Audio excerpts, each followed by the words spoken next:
Muy buenas noches, bienvenidos a Primer Círculo. Seguramente usted ha escuchado la palabra muchísimas veces, competitividad. Pero ¿qué es la competitividad? Y más le estamos escuchando en tiempos de globalidad económica. No, es que hay que ser competitivos y necesitamos que México sea competitivo y necesitamos que las entidades federativas sean competitivas para que haya más inversión, para que haya más trabajo, para que, en fin, progrese esa zona, esa región. El IMCO desde hace tiempo realiza un estudio precisamente sobre la competitividad de México, en donde se analiza sistemáticamente cuáles son las condiciones que permiten mejor competitividad. Y para hablar de ello es que hemos invitado hoy a Jesús Carrillo. Jesús, mil gracias por estar con nosotros, para que nos explique cómo funciona este mecanismo y qué encontraron en su más reciente edición de hace unas semanas. Cómo no, Federico, muchísimas gracias por la invitación. Carlos, muchísimas gracias también por estar acá. Y efectivamente es una palabra que escuchamos mucho, Federico. La competitividad en el IMCO la definimos de una manera muy puntual. Es la capacidad que tiene, en este caso, una entidad federativa para generar, atraer o retener talento e inversión. Entonces, efectivamente, es la capacidad que tiene una economía para crecer, para ser más productiva, ¿no? Entonces, en el IMCO, efectivamente, desde el 2006 se publica este índice de competitividad estatal y le damos seguimiento a 72 indicadores, a 72 variables que dividimos en 10 subtemas, en 10 subíndices les llamamos, y estas nos dan una idea de cómo está la competitividad en todo el país, de una manera en su conjunto, pero también nos ayuda a entender algunas tendencias regionales, algunos problemas que acontecen en algunas entidades federativas y en otras no, cómo van las mejores y cómo van las que están más rezagadas también. Pero es que lo que está detrás de este índice, me parece muy importante, es esta idea de que los gobiernos y las ciudades pueden hacer cosas para retener, atraer y desarrollar lo que hasta el crecimiento, que es el talento humano y el capital. Y este índice sirve para ir viendo cómo los gobiernos pues, logran o no mejorarlos y por tanto tendrán mayor crecimiento. Cuando uno ve, por ejemplo, los datos en los 80s de Guanajuato y Michoacán, eran estados muy parecidos en prácticamente todos los indicadores. Pero en Guanajuato tomaron una serie de decisiones que hoy les permite ser una entidad pues, con mejores niveles de desarrollo en casi cualquier indicador. Ahora, ¿qué nos arroja este estudio de esto? ¿Alguna sorpresa, digamos? Bueno, en la parte más alta de la tabla siguen los primeros estados en las mismas posiciones. La Ciudad de México, evidentemente, sigue en el primer sitio, como ha sido desde el inicio en el que reportamos este índice.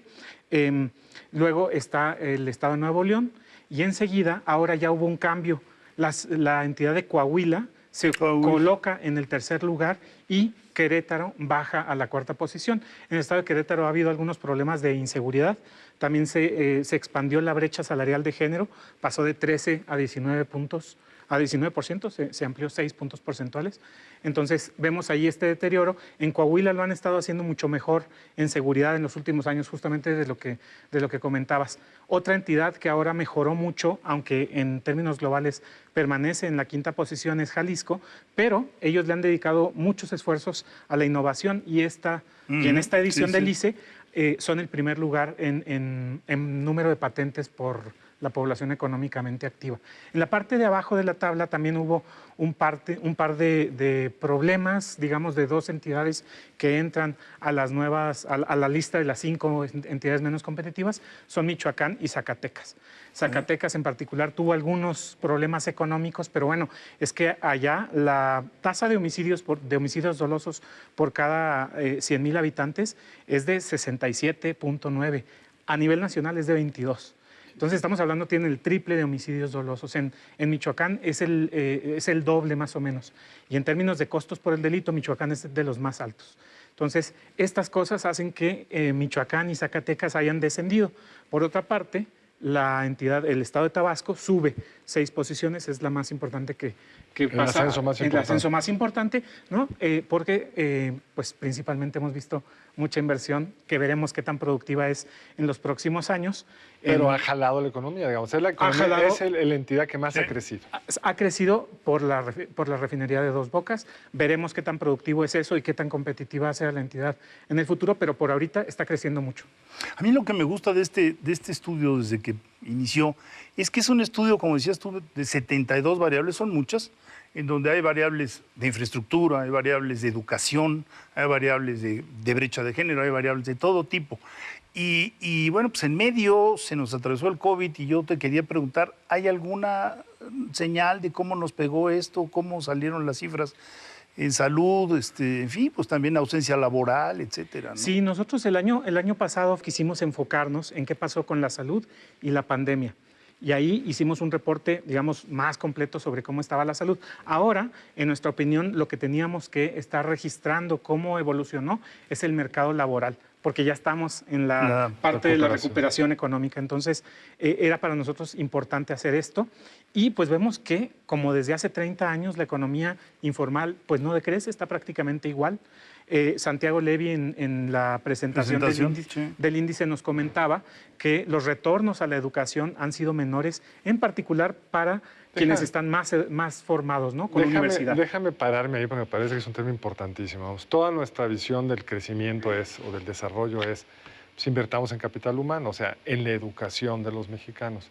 Y los datos que daba Santiago Levy en esa presentación son bien interesantes porque antes el diferencial entre salarial de quien solo tiene primaria o menos versus educación superior o más era casi 2 veces, ¿no? Y ahora es solo el 50%.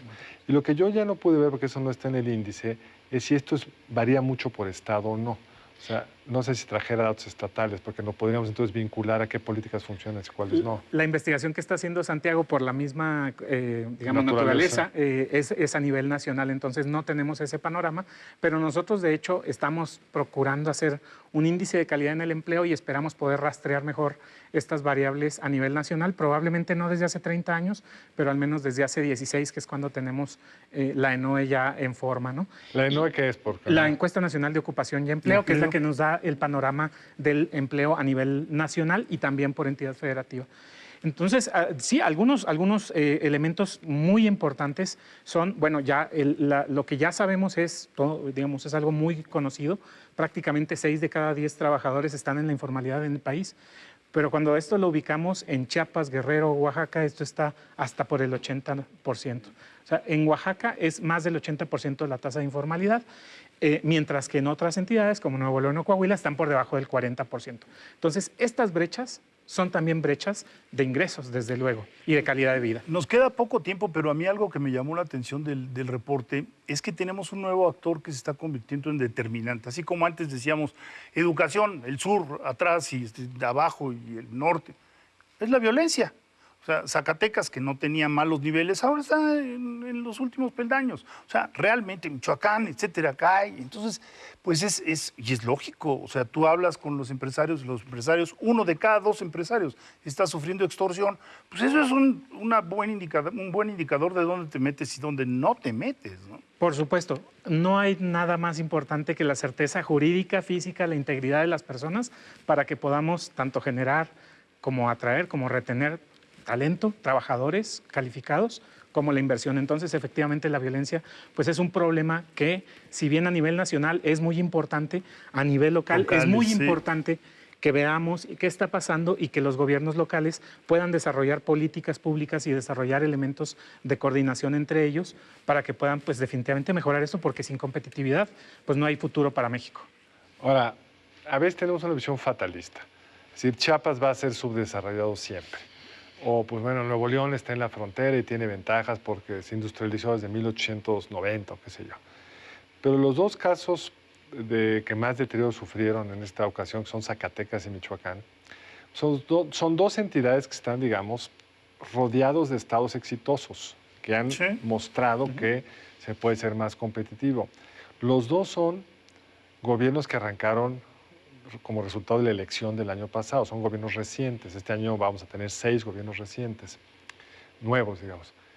¿Qué pudieron haber hecho distinto? ¿Qué podrían todavía hacer distinto los gobernadores de Michoacán y de Zacatecas y otros para poder incidir en este índice de competitividad? Yo creo que todo tiene que ver con mejores regulaciones, con un gobierno más transparente, que tenga mejores relaciones con los actores sociales más relevantes, es decir, con el empresariado, con las organizaciones de la sociedad civil, que sea un Estado, un gobierno capaz de realmente recabar y analizar información. Creo que le damos demasiada poca importancia a la información y a la evidencia, y por eso nos va como nos va, porque tanto el diseño como la implementación y la evaluación de las políticas públicas requiere de evidencia. Entonces nosotros, aunque pareciera de pronto que es pues, una propuesta menor, no lo es. Se necesita exactamente ver qué está pasando porque, como decíamos, el problema de la informalidad, por ejemplo, no es ni siquiera igual en Chiapas que en Nuevo León. Aunque sean diferentes en tamaño, también en naturaleza son distintos. Y hay que atender las causas, las que son en cada entidad, ¿no? Eso es muy importante. A mí me brincó de nuevo el mapa de los gasoductos. O sea, el desarrollo se da donde hay gas. Y qué casualidad que tengas en Sonora desarrollo, pero en Sinaloa poco desarrollo industrial. Y si te sigues bajando, pues ya no hay gas, y entonces en Guerrero no hay desarrollo industrial, o muy escaso. Y si te sigues bajando, de ahí la importancia de este diseño estratégico de llevar gas a las entidades pobres. Este diseño institucional del que yo hablaba, digamos que tiene que ver con la evidencia y con las políticas públicas y un plan de inversión que también tiene que ver con lo nacional, sea en infraestructura como de almacenamiento, de transporte de petrolíferos o de gas, o infraestructura de electricidad, que está muy abandonada la transmisión eléctrica. Lo hemos visto, hay más presupuesto para los litigios de la CFE que para la transmisión. Entonces, estas obras definitivamente van a poder conectar mejor, sobre todo al sur y al sureste del país. Ahora, digamos, el tema, como para los gobiernos, es sí se pueden hacer cosas y algunas pueden tener una incidencia hasta relativamente rápida.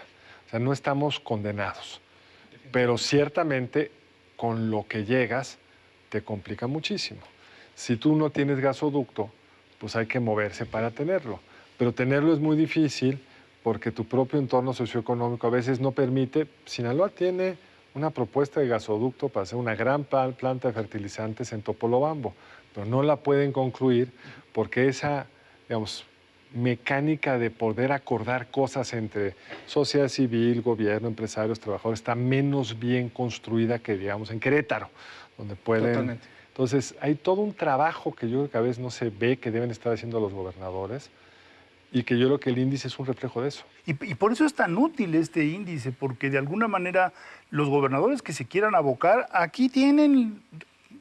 ¿Qué es lo que ha hecho el Estado de Querétaro en las últimas décadas? Pues vincular a la enseñanza con la industria, tener la posibilidad de que las empresas contraten a gente para que se quede el talento. Es decir, hay muchas lecciones que se desprenden de esas cifras que parecen muy frías, ¿no? Sí, hay algunos datos muy elementales y algunas políticas que pueden tener un impacto de corto plazo mucho más fuerte y que a lo mejor no son como esta reforma al Sistema Nacional de Seguridad Social, que pues sería como la gran propuesta y la gran solución para muchos problemas laborales, pero hemos visto que si algo se ha dado de crecimiento en el mercado laboral ha sido por la incorporación de las mujeres en el trabajo. Entonces, si hay más políticas de incorporación de las mujeres al mercado laboral, que su trabajo sea remunerado en una mayor proporción, pues entonces también estas brechas se van a cerrar y ciertamente van a ser entidades más productivas. Lo vimos también en el norte, con todos sus problemas, desde luego. Eso tiene siempre un cambio, definitivamente algunas dificultades, pero son políticas que se pueden implementar con más facilidad. Pues con esta nos quedamos porque el tiempo se nos ha ido. Muchísimas gracias, Jesús. Muchísimas gracias, Carlos. Muchísimas gracias, Federico. Gracias, Jesús. No, al contrario. Gracias a ti y nos vemos la próxima aquí en Primer Círculo. Muy buenas noches. Nos vemos el lunes entrante.